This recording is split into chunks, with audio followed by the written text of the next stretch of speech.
Hello everyone, स्वागत है आप सभी का लर्निंग ग्रुप चैनल पे। तो स्टार्ट करते हैं आज की वीडियो का फर्स्ट क्वेश्चन है, लोकसभा के अध्यक्ष अपना त्यागपत्र किसे संबोधित कर अपना पद त्याग सकते हैं। तो इसका सही आंसर होगा उपाध्यक्ष। लोकसभा के उपाध्यक्ष को ये पत्र लिख के अपना पद त्याग कर सकते हैं।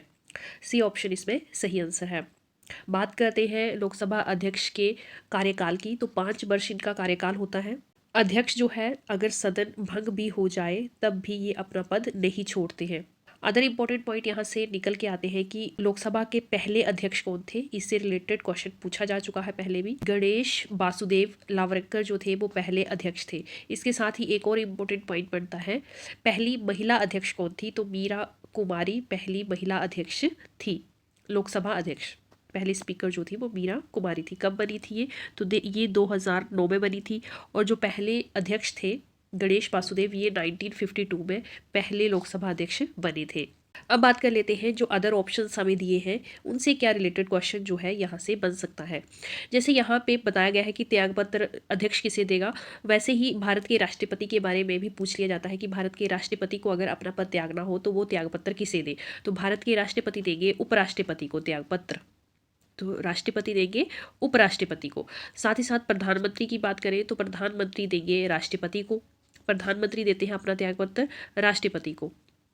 और लोकसभा के उपाध्यक्ष जो है, लोकसभा के उपाध्यक्ष अपना त्यागपत्र लोकसभा के अध्यक्ष को देते हैं। अध्यक्ष जो है वो उपाध्यक्ष को देते हैं और उपाध्यक्ष अपना त्यागपत्र अध्यक्ष को देते हैं। ये आपने ध्यान रखनी है। फोर्थ ऑप्शन में यहाँ पे दिया है कि भारत के मुख्य न्यायाधीश चीफ जस्टिस ऑफ इंडिया ये अपना त्यागपत्र किसे दे सकते हैं। तो ये भी अपना त्यागपत्र राष्ट्रपति को दे सकते हैं और अपना पद त्याग सकते हैं। मैक्सिमम आयु क्या होती है भारत के मुख्य न्यायाधीश की? तो ये होती है 65 वर्ष।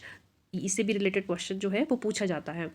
जो हमारे देश के पहले लोकसभा अध्यक्ष थे गणेश वासुदेव मावलंकर, उन्हें दादा साहिब के नाम से भी जाना जाता है। तो ये भी आपने पॉइंट नोट कर लेना है।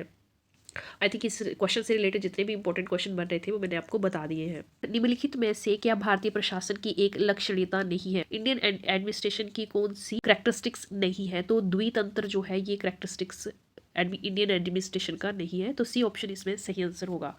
अगला प्रश्न देखिए, निम्न में से कौन सा वर्ग नागरिकों को प्राप्त कुछ एक मूलभूत अधिकारों को हासिल नहीं कर सकता? तो दुश्मन अन्य देशी जो है वो हमारे देश के जो नागरिकों को मूलभूत अधिकार प्राप्त है उनको प्राप्त नहीं कर सकता। भारत के नागरिकों को जो मूल अधिकार मीन्स मौलिक अधिकार जो प्राप्त हैं किस भाग में दिए गए हैं? तो भाग 3 में दिए गए हैं। ये आपने ध्यान रखना है। कौन से अनुच्छेद इससे रिलेटेड है? तो अनुच्छेद 12 से लेकर अनुच्छेद 35 जो है भारत के नागरिकों के मौलिक अधिकारों से संबंधित है। कितने मौलिक अधिकार हैं? तो आपको पता है कि भारत के नागरिक के पास 6 मौलिक अधिकार हैं।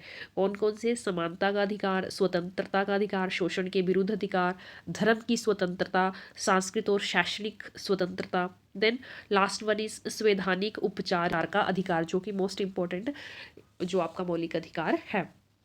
अगला प्रश्न देखते हैं। नेक्स्ट क्वेश्चन है, भारत के अटॉर्नी जनरल किसके प्रसाद पर्यंत पद पर बने रहते हैं? अटॉर्नी जनरल जो है वो अपना ऑफिस होल्ड करते हैं during the pleasure of which of the following? तो इनमें करेक्ट आंसर हो जाएगा प्रेसिडेंट।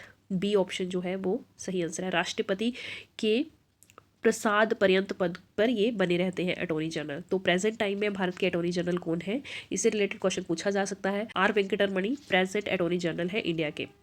अटॉर्नी जनरल की नियुक्ति कौन करता है? तो राष्ट्रपति जी द्वारा इनकी नियुक्ति की जाती है। आर्टिकल 76 के तहत जो है इनकी नियुक्ति की जाती है। कार्यकाल अटॉर्नी जनरल का संविधान में नहीं बताया गया है। इनका निष्कासन कैसे किया जा सकता है ये भी संविधान में कहीं भी प्रक्रिया जो है इसकी नहीं बताई हुई है।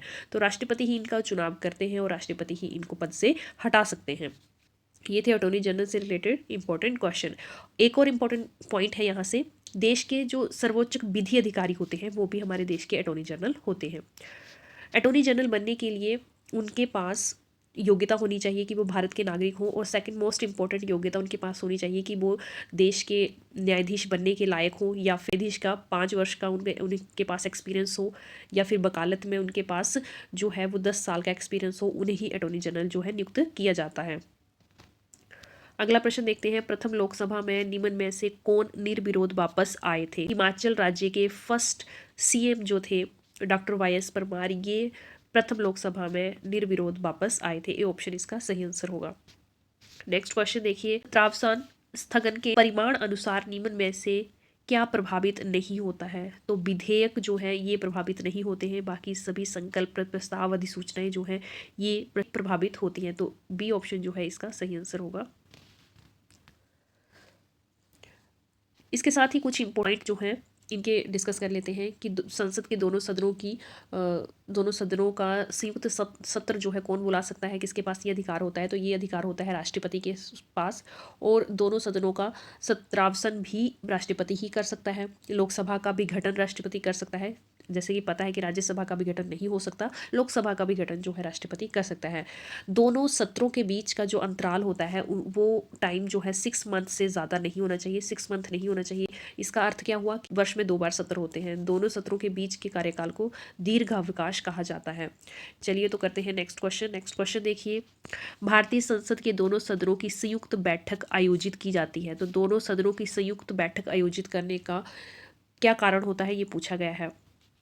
तो इसका कारण होता है ऑप्शन डी में सही, जिस विधेयक पर दोनों सदनों में असहमति हो उस पर चर्चा तथा पारित करने हेतु राष्ट्रपति द्वारा संयुक्त बैठक जो है वो बुलाई जाती है। संयुक्त बैठक कौन बुला सकता है? अभी डिस्कस किया हमने प्रीवियस क्वेश्चन में, राष्ट्रपति बुला सकता है। इसकी ज़रूरत पड़ती क्यों है? जब लोकसभा और राज्यसभा दोनों सदन जो हैं किसी विधेयक को पारित करने में सक्षम ना हो, तो उस पर विचार करने और उसे पारित करने हेतु निर्णय लेने के लिए, उस पर विचार करके उस पर क्या निर्णय लिया जाएगा, इसीलिए दोनों सदनों की संयुक्त बैठक जो है वो बुलाई जाती है। ये अधिकार होता है राष्ट्रपति के पास, और ये अधिकार राष्ट्रपति को अनुच्छेद 108 के तहत मिलता है। उच्च न्यायालय के क्षेत्राधिकार के विस्तार अथवा सीमित करने की शक्ति निहित है, ये शक्ति होती है संसद के पास। तो बी ऑप्शन सही हो जाएगा। सुप्रीम कोर्ट के संबंधित प्रावधान जो है संविधान के अनुच्छेद 214 से लेकर 237 तक है। इन अनुच्छेदों में सुप्रीम कोर्ट से रिलेटेड जो है वो प्रावधान दिए गए हैं। नेक्स्ट क्वेश्चन देखते हैं, सभी राज्यों के मुख्यमंत्री पदेन सदस्य होते हैं। तो सभी राज्यों के जो मुख्यमंत्री होते हैं वो राष्ट्रीय विकास परिषद के सदस्य होते हैं। सी ऑप्शन इसमें सही हो जाएगा।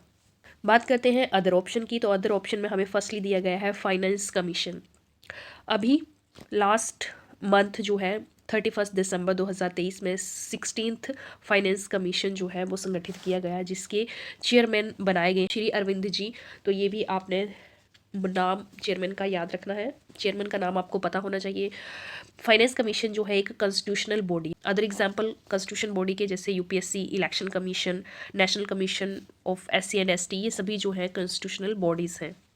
नेक्स्ट बात करते हैं नीति आयोग की। तो नीति आयोग की स्थापना हुई थी 1 जनवरी 2015 में। पहले नीति आयोग का नाम था प्लानिंग कमीशन, इसका नाम बदल के इससे नीति आयोग रखा गया 2015 में। इससे रिलेटेड भी क्वेश्चन प्रीवियस ईयर में पूछा गया है। इसके साथ ही एक इम्पोर्टेंट पॉइंट ये बनता है कि नीति आयोग के अध्यक्ष कौन होते हैं? तो नीति आयोग के अध्यक्ष होते हैं देश के प्रधानमंत्री। ये पॉइंट जो है आपने ध्यान रखने हैं। अगर वीडियो इन्फॉर्मेटिव लगी हो तो लाइक और शेयर ज़रूर कर दीजिएगा। Thanks for watching.